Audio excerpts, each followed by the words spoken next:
主恩典够我用。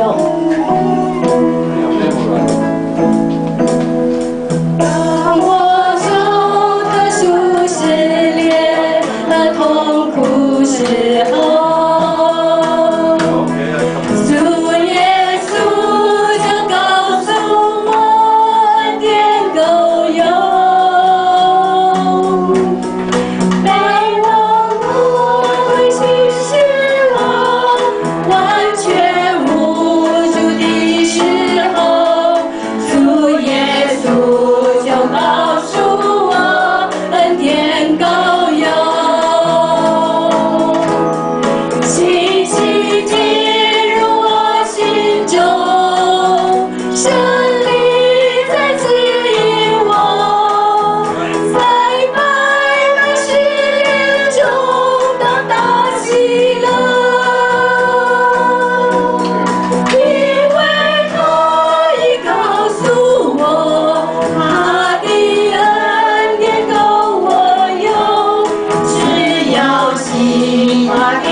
12章第9节，主耶稣说：“我的恩典够你用的，因为我的能力是在人的软弱上显得完全。”这句话是记载在哥林多后书，神明明的就记载，我们不用担心，不用害怕。当我们能力不够的时候，主已经担当了我们的软弱，他已经完全的担当了我们的软弱。主啊，我们感谢你，耶稣，主啊，告诉我们。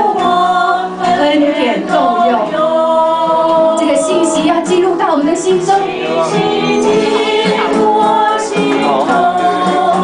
神灵在指引我，在百般试炼中当大喜乐，因为他已告诉我他的恩典够我。 只要信他，只要我们相信，相信的恩典是够我们用的。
谢谢你。